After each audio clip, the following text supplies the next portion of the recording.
Well,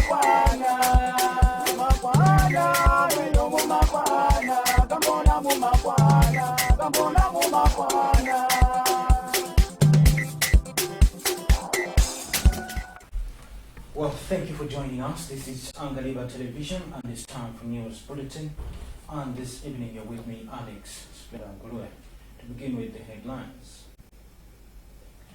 CARICOM has encouraged farmers to embrace drip irrigation for sustainable income and food security. And President Chakwera is back in the country after attending Hichilema's inauguration. And now the news in detail.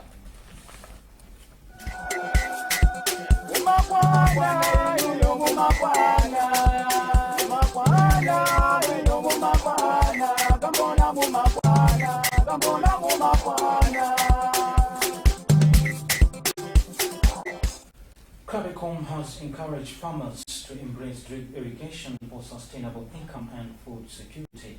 Director for Social Development from Zuzu Diocese, Father Austin Dowena, said this in December during a visit to transform project sites implemented by CARICOM, which aims at improving lives of farmers in Malawi.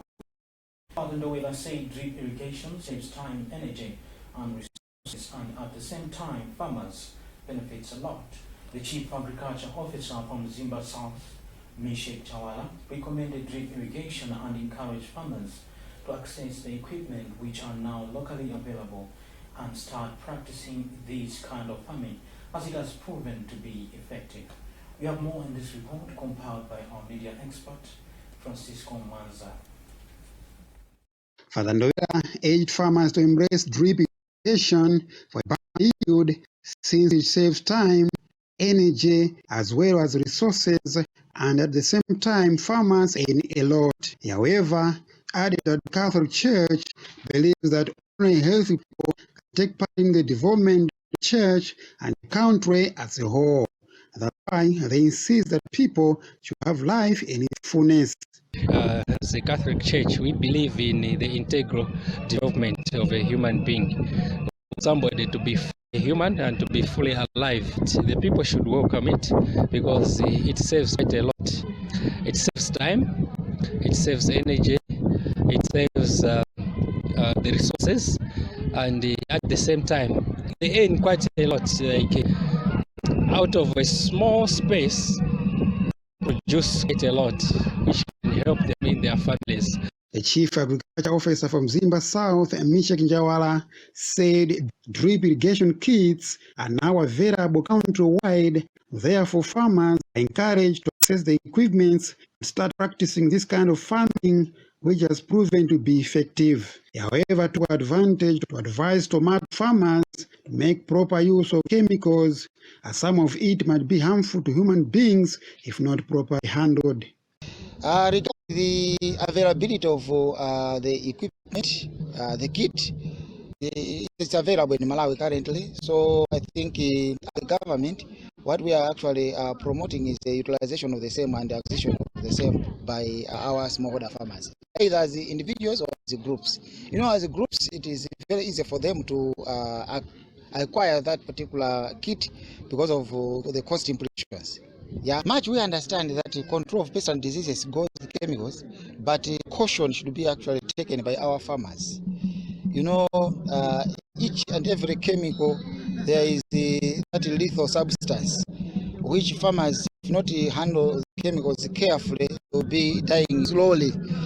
Yeah, at a slower pace, but be assured of the death. And that's why I said, if possible, the damage, if it is not at the a threshold whereby farmers can actually do without a chemical, then they should do without a chemical. Grove Village Headman Captain Jede of TMZ Kola said drip irrigation is most welcome in his area and that he is hopeful that the lives of his people will change since they will have food and source of income all year round.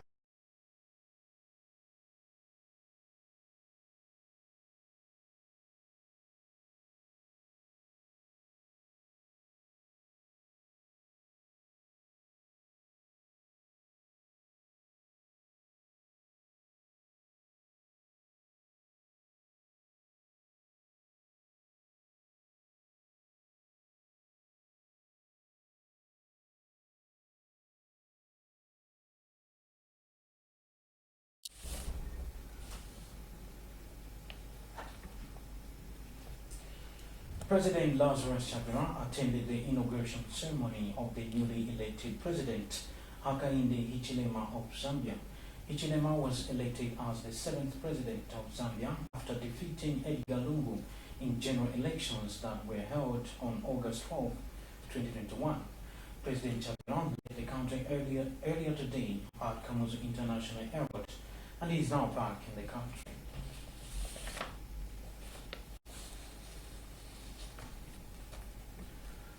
The Sanje District Council has interdicted Sanje District Health Office Principal Human Resource Officer Lufai Nachamba for allegedly recruiting people without following laid down procedures.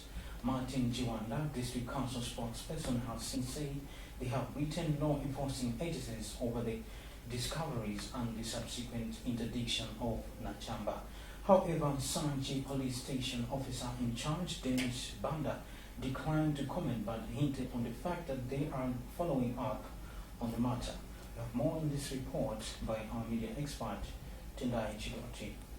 Sanje District Council has interdicted Lufai Nanchamba, Principal Human Resource Manager at the district hospital. Nanchamba is being probed for faking civil service workers at the hospital. This comes barely a week after the council discovered 3 ghost workers in the human resource system. Martin Chiwanda, District Council spokesperson, says apart from the 3 health surveillance assistants, the officer in question allegedly put on the council's payroll in June this year. 4 more people have also been discovered to have been hired by the officer in question. According to Juanda, the 4 are Yesaya Nchinga, Alufeo David, Makwete Elisha, and Nsumiri. They were allegedly recruited as ground labor head hospital attendant HSA and hospital attendant.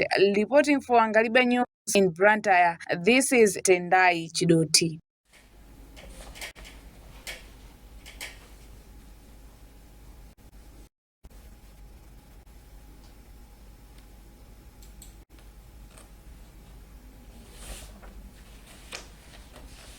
A 43-year-old Alfred Kabanga has died after he hung himself on a tree during the night of 22 to 23 August 2021 at Chikampura village in the area of traditional authority Zole in Lower District.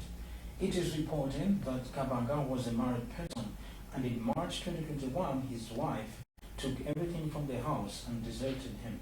Since then he has been staying alone and turned into a drunkard.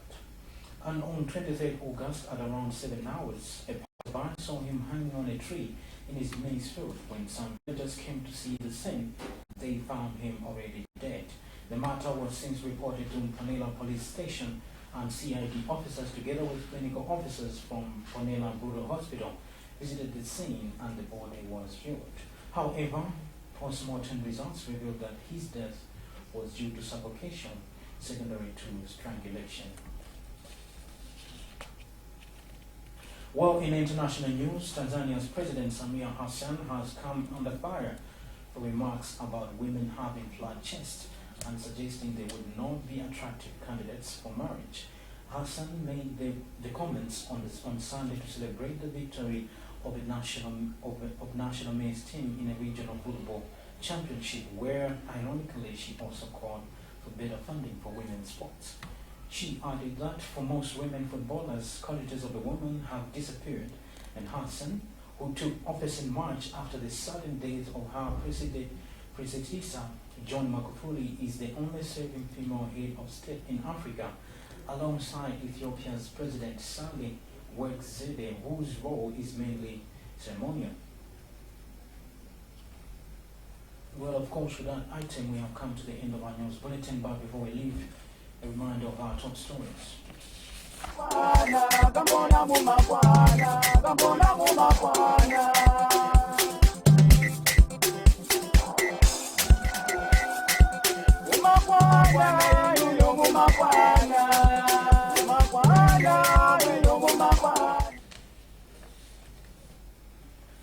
CARICOM has encouraged farmers to embrace drip irrigation for sustainable income and food security. Chakwera back in the country after attending Hichilema's inauguration. Well, for news tips and any other coverage, you can contact Madali Topendame on 0888939903. For more on these and other stories, you can visit our Facebook page, Angaliba Online, on YouTube channel, Angaliba, and on Twitter, Angaliba @1, and our website is radio.africa.angaliba.africa. You've been with me, Alex, keep in mind to change and keep watching Angaliba Television. Good evening.